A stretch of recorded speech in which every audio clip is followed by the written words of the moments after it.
Hello friends. आजकल इतनी ज़्यादा गर्मी पड़ रही है, तो ऐसी गर्मी में हमें कुछ ठंडी ठंडी चीज़ें चाहिए। तो ऐसे में एक ठंडे ठंडे मॉकटेल से अच्छा क्या हो सकता है। तो आइए आज हम बनाते हैं ग्रेप्स एंड ऑरेंज मॉकटेल।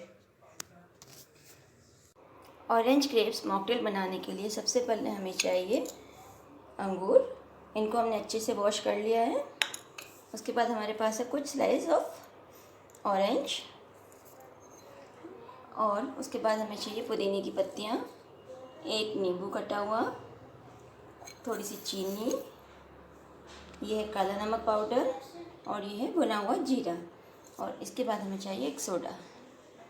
सबसे पहले हमें ऑरेंज की जो स्लाइसेस हैं उनमें से बीज और छिलके को अलग करके पल्प ले लेना है। आप चाहे तो डायरेक्ट जूस भी यूज कर सकते हैं, पर मैं यहाँ पे पल्प यूज कर रही हूँ। सबसे पहले मिक्सी के जार में हमें अंगूर डाल दिए हैं। इसके बाद ये ऑरेंज का पल्प हमने निकाल लिया था। इसमें ध्यान रखना है कि बीज सारे निकल जाएं, अदरवाइज अपना कड़वा हो जाएगा। आप अगर पल्प नहीं है या फ्रेश ऑरेंज यूज नहीं करें तो जूस भी यूज कर सकते हैं, लेकिन अगर फ्रेश ऑरेंज यूज़ करेंगे तो ठीक है, क्योंकि टेस्ट उसका बहुत ही अच्छा आएगा। इसके बाद हमें इसमें डालने हैं कुछ मिंट की लीव्स, एकदम रिफ़्रेशिंग टेस्ट।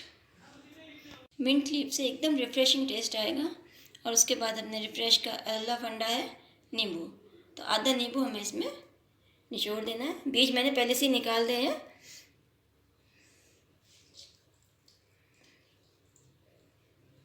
अब इसमें हमें डालनी है चीनी।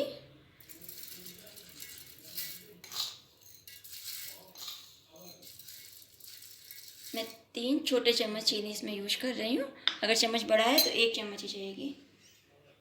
इसके बाद हम दे रहे हैं आधा चम्मच काला नमक। आप सफ़ेद नमक यूज कर सकते हैं, लेकिन काले नमक का अपना एक अलग सा टैंगी टेस्ट आएगा। तो जो कि हम ऑरेंज ले रहे हैं इसमें, तो वो टैंगी टेस्ट बहुत ही अच्छा लगेगा। इसके बाद हम दे रहे हैं थोड़ा सा भुना जीरा पाउडर, बिल्कुल ही डिफरेंट टेस्ट के लिए।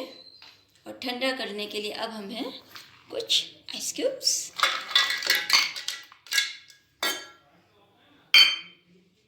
हल्का सा पानी डाल के और अच्छे से ग्राइंड कर लेना। बहुत कम पानी डालना क्योंकि बाद में सोडा आएगा।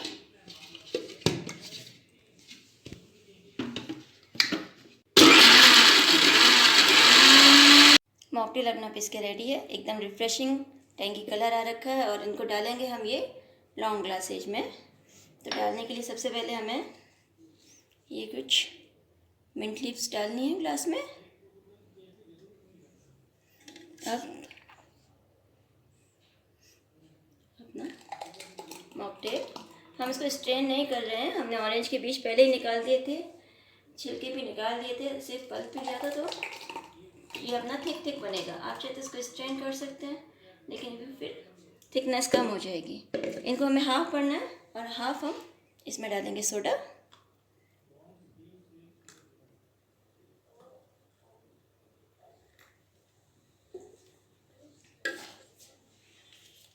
स्ट्रॉ लगा के